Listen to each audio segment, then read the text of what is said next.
Colonel Chowdhury, আমরা যদি এই বিবৃতিটা দেখি সেখানে কিন্তু কোনোভাবে ভারতের সেনাবাহিনী বা ইন্ডিয়ান আর্মি এটা করেছে এরকম উল্লেখ করা নেই।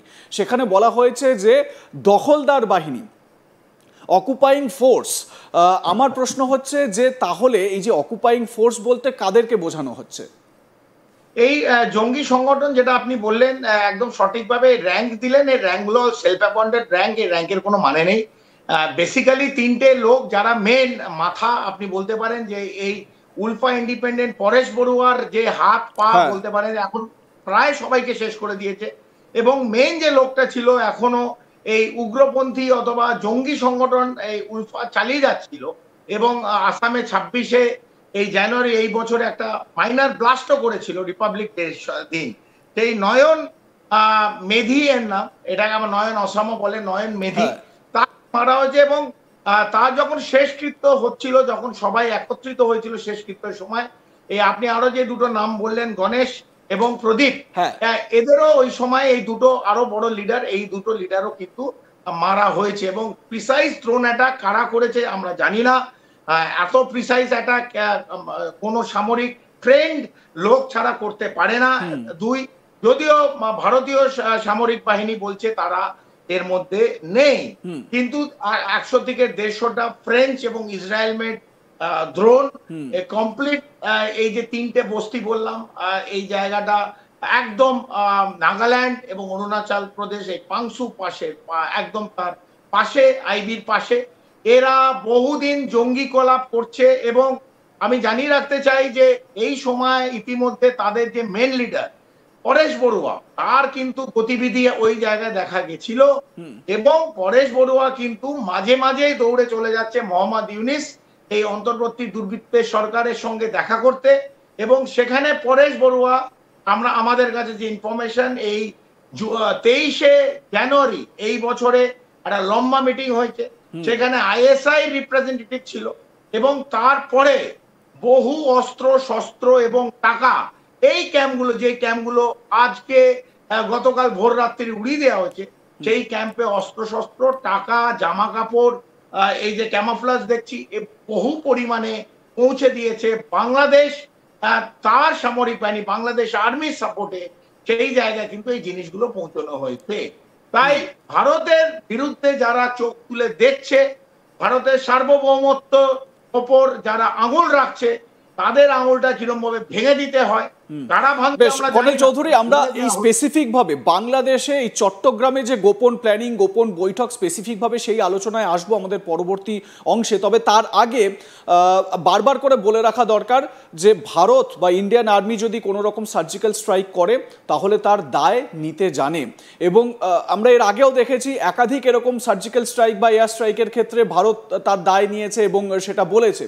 যেখানে যখনই দেখা গিয়েছে যে সীমান্ত পারে কোথাও না কোথাও এই ধরনের সিচুয়েশন তৈরি হয়েছে যেখানে ভারতের সার্বভৌমত্বে আঘাত আসতে পারে, ভারত কিন্তু অ্যাকশন নিয়েছে। আমরা এক এক করে বেশ কয়েকটা সার্জিক্যাল স্ট্রাইক, এয়ার স্ট্রাইকের কিছু বিবরণ আপনাদের সামনে ছোট করে তুলে ধরার চেষ্টা করব।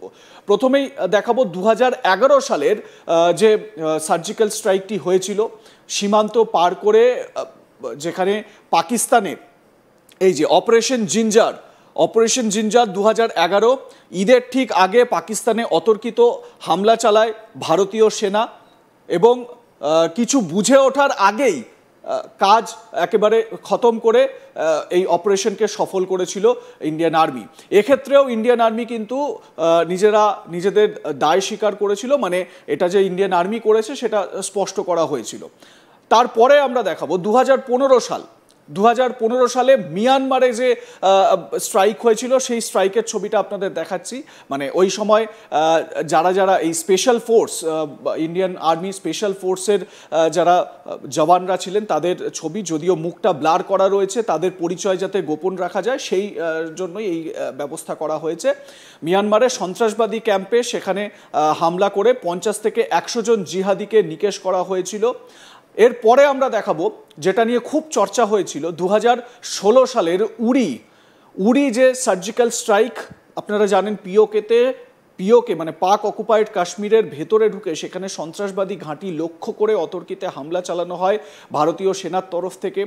এবং প্রাথমিক উড়িতে যে অ্যাটাকটা হয়েছিল 19 জন ভারতীয় জওয়ান শহীদ হয়েছিলেন এবং তার বদলা নিতে ভারত এই সার্জিক্যাল স্ট্রাইক করেছিল এবং সেই সময় থেকেই বারবার করে সামনে আসছিল যে নতুন ভারত, যদি ভারতের সার্বভৌমত্বে আঘাত আসে তাহলে ঘর মে ঘুসেগা ভি আর মারেগা ভি।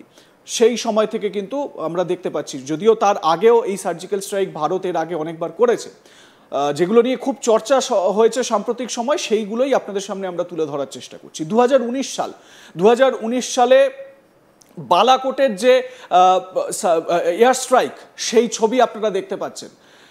আপনারা জানেন যে পুলওয়ামায় যে নারকীয় একটি ঘটনা ঘটেছিল, 40 জন ভারতীয় জওয়ানের যে শহীদ হয়েছিলেন, সেই শাহাদাতের জবাব দেওয়ার জন্য এই এয়ার স্ট্রাইক বালাকোটে হয়েছিল। এবং দুটো ছবি আপনাদের দেখাচ্ছি, ম্যাক্সাস স্যাটেলাইট ইমেজ, বালাকোটের যে ছবি আগে কি ছিল এবং এই এয়ার স্ট্রাইকের পরে কি ছবি, সেই ছবি আমরা দেখতে পাচ্ছি। তারপরে আমরা দেখব যে সম্প্রতি যে অপারেশন সিন্দুর কন্ডাক্ট করলো ভারতীয় সেনাবাহিনী, সেই অপারেশন সিন্দুরের ছবি, এবং সেই অপারেশন সিন্দুরের ছবিটা আপনাদের দেখাচ্ছি এই মুহূর্তে।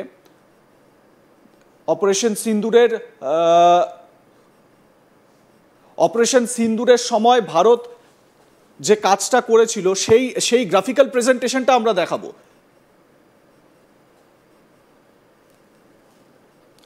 প্রথমে পেহেলগামে, আপনারা জানেন 22 এপ্রিল পেহেলগামে যে জিহাদি হামলা হয়েছিল এবং ধর্ম জেনে জেনে যেখানে ভারতীয় নিরীহ পর্যটকদেরকে হত্যা করা হয়েছিল, তার জবাব দেওয়ার জন্য মে মাসে এই স্ট্রাইক করে ভারত এবং যার নাম দেওয়া হয় অপারেশন সিন্দুর। প্রথমে প্রাথমিক লক্ষ্য ছিল পাকিস্তানের অন্দরে যে জঙ্গি ঘাঁটিগুলো রয়েছে সেগুলোকে ডিস্ট্রয় করা, এবং তারপর পাকিস্তান যখন পাল্টা অ্যাটাক করতে যায়, পাকিস্তানকে মুতোর জবাব দেয় ইন্ডিয়ান আর্মি, এবং তারপর পাকিস্তানের স্ট্র্যাটেজিক যে পয়েন্টগুলো রয়েছে, সেনা ঘাঁটিগুলো যেগুলো রয়েছে, সেই জায়গাগুলোতে অ্যাটাক করা হয়েছিল।